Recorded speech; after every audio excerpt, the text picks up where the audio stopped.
আল্লাহ বলেন বান্দার জন্য আমলনামা আমি খুলে দিব, বান্দা তার আমলনামা খোলা অবস্থায় দেখতে পাবে, তাকায় দেখবে সব লেখা।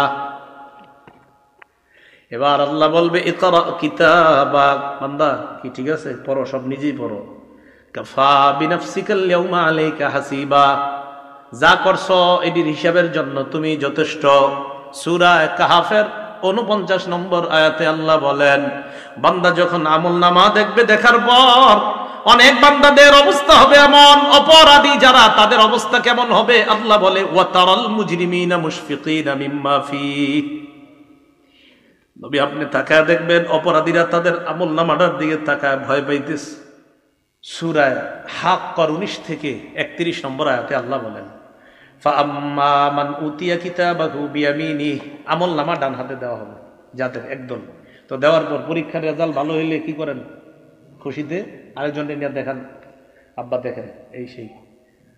আমলনামা ডান হাতে পাওয়ার পর সে দৌড়ে পরিচিত জনদের কাছে যাবে, যাওয়ার পর বলবে ফায়াকুলু হা উমকরাউ কিতাবিয়া, পরিচিত জনদেরকে বলবে যে দেখো আমলনামা আমার পেয়ে গেছি, একটু তোমরাও পড়া দেখো, আল্লাহ আমারে পাশের খাতায় নাম দিয়ে দিছে, তোমরা একটু পড়া দেখো আমি পাস, আমার ডান হাতে দিয়ে দিছে। একটু চিন্তা করেন যে আল্লাহ যেন আমারে এটাই করে কিয়ামতের মাঠে, আমাদের সবাই যেন এটাই করে।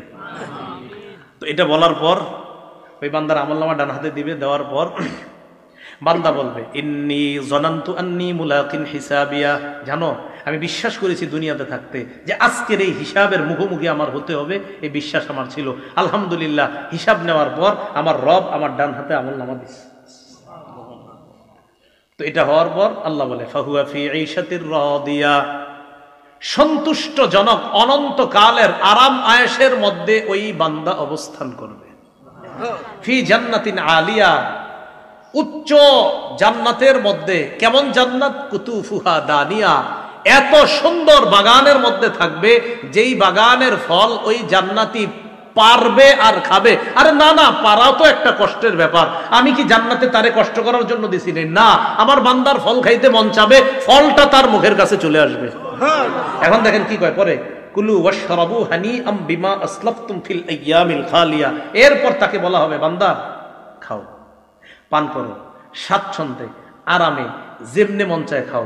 দুনিয়াতে কিছুদিন কষ্ট করেছিলা, রাতে শীতের রাত ল্যাপটা ফালায়া দেয়া মসজিদে ফজর করেছিলা, রাতে ঝড় বৃষ্টি হচ্ছে, তুমি সবাই না গেল তুমি গিয়েছিলা, মসজিদে গিয়ে দেখছো শুধু ইমাম মুয়াজ্জিন আর দুই একজন আছে, মাশাআল্লাহ তুমিও গিয়েছিলা বান্দা, একটু কষ্ট করেছিলা, 40 বছর 50 60 বছর হ্যাঁ কষ্ট করেছিলা তো করেছিলা, তো এখন তুমি গাছ থেকে পাইরা ফল খাবা মানি না, না তোমার যেভাবে যখন যেমনে মন চায়, শুধু মন চাইবে, আসতে দেরি হবে না। বাস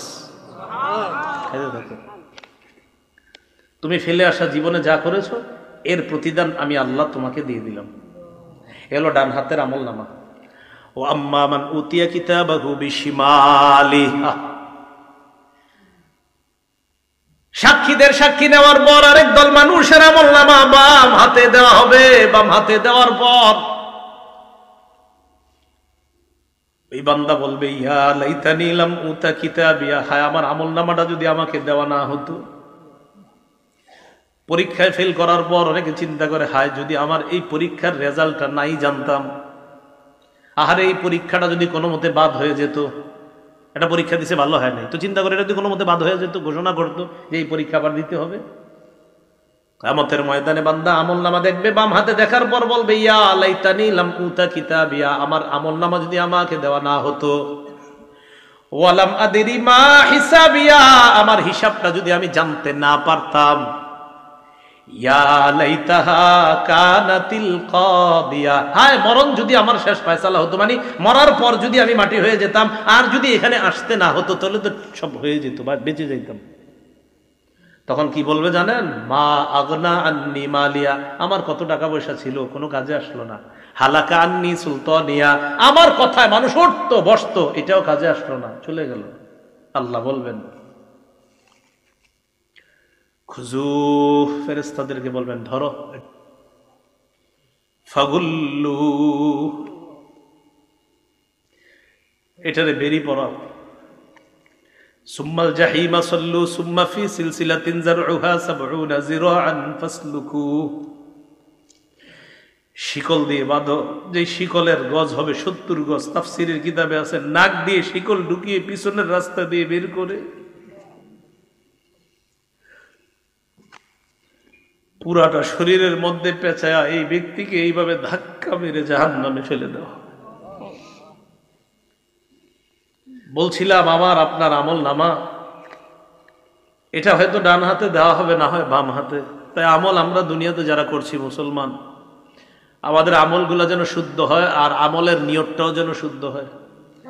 1 টাকা দান করি, সেটাও শুদ্ধ নিয়তে দান করব। 1 লক্ষ টাকা, সেটাও পরিশুদ্ধ নিয়তে দান করব। 1 কোটি টাকা, এটাও শুদ্ধ নিয়তে দান করব, কাউকে দেখানোর জন্য না। সহিহ বুখারীর বর্ণনায় আসছে 2118 নম্বর হাদিস, আম্মা জান আয়েশা সিদ্দিকা রাদিয়াল্লাহু তাআলা আনহার বর্ণনা। তিনি বলেন, ইয়াগজু জাইশুনিল কাবা, নবীজি সাল্লাল্লাহু আলাইহি সাল্লাম বলেছেন, এক জামানায় একদল মানুষ কাবা ধ্বংস করার উদ্দেশ্যে রওনা করবে। নাউজুবিল্লাহ। ইউখসাফু বিআউয়ালিহিম ওয়া আখিরিহিম, তাদের পূর্বাপর সামনের পিছনের সব মানুষগুলারে ধ্বংস করে দেওয়া হবে, গজবাইশা ধ্বংস করে দিবে। আম্মা জান আয়েশা বলেন, আমি বললাম, ইয়া রাসূলুল্লাহ, ফিহিম আসওয়াকুহুম ওয়া লাইসা মিনহুম, এদের মাঝে এমনও মানুষ আছে যারা তাদের বাজারের পণ্য সামগ্রী ইত্যাদি নিয়ে যাচ্ছে, আবার যারা তাদের অন্তর্ভুক্ত না। মনে করেন 100 জন রওনা করছে, এর মধ্যে 50 জন কাবা ধ্বংসের নিয়ত, আর 50 জন ভালো মানুষও তো থাকতে পারে হুজুর। নবীজি বললেন, আয়েশা, সবাইরই ধ্বংস করবে আল্লাহ, সবাইরই, ভালোগুলাও ধ্বংস হবে। তারপর এখানে নিয়ত কাদের ছিল ভালো, কারা কাবা ধ্বংসের নিয়তে গিয়েছে আর কারা ভালো নিয়ত ছিল এখানে, এটা তো আল্লাহ জানেন। ওই নিয়ত অনুযায়ী কিয়ামতের মাঠে তাদেরকে ফলাফল দিয়ে জান্নাত দেওয়া। কথা মনে থাকবে তো? তাহলে নিয়তের উপর আমলের প্রতিদান নির্ভর করে। সহিহ বুখারীর বর্ণনা 123 নম্বর হাদিস, রাসূলুল্লাহ সাল্লাল্লাহু আলাইহি সাল্লাম বলেন, মান কাতালা লিতাকুনা কালিমাতুল্লাহি হিয়াল উলিয়া ফাহুয়া ফি সাবিলিল্লাহ। এক ব্যক্তি আল্লাহর রাস্তায় লড়াই করে, এক ব্যক্তি আল্লাহর রাস্তায় লড়াই করে। তো আল্লাহর রাস্তায় যিনি লড়াই করতেছে, উনি কোন নিয়তে আল্লাহর রাস্তায় লড়াই করতেছে এটা জানে কে? তো কোন ব্যক্তি যদি আল্লাহর রাস্তায় এই নিয়তে লড়াই করে, আল্লাহর কালিমা এটা যেন পৃথিবীর মধ্যে বিজয় লাভ করে, ইসলাম যেন বিজয় হয়ে যায়, এই নিয়তে যদি লড়াই করে, তাহলে সে প্রকৃত আল্লাহর রাস্তার মুজাহিদ বলে গণ্য হবে। কেন বলেন তো? নিয়ত পরিশুদ্ধ। বলেন, নিয়ত পরিশুদ্ধ। এই জন্য মনে রাখতে হবে, রাসূল সাল্লাল্লাহু আলাইহি সাল্লাম বলেছেন, রুব্বা কাতিলিন ফি সাফফাইনি আ'লামু বিনিয়াতিহি, আল্লাহু আ'লামু বিনিয়াতিহি। যুদ্ধের ময়দানে সারিবদ্ধ 2 কাতারের মধ্যে মুজাহিদরা দাঁড়িয়ে আছে, কত মুজাহিদরা শহীদ হচ্ছে, এরা প্রকৃত শহীদ কিনা এটা আল্লাহ জানেন। কারণ কোন নিয়তে শহীদ হয়েছে এটা জানেন আল্লাহ। যদি বীরত্ব দেখানোর নিয়তে শহীদ হয়ে থাকে তাহলে তো নিয়ত খারাপ, যদি বাহবা পাওয়ার আশায় শহীদ হয়ে থাকে তাহলে তো নিয়ত খারাপ।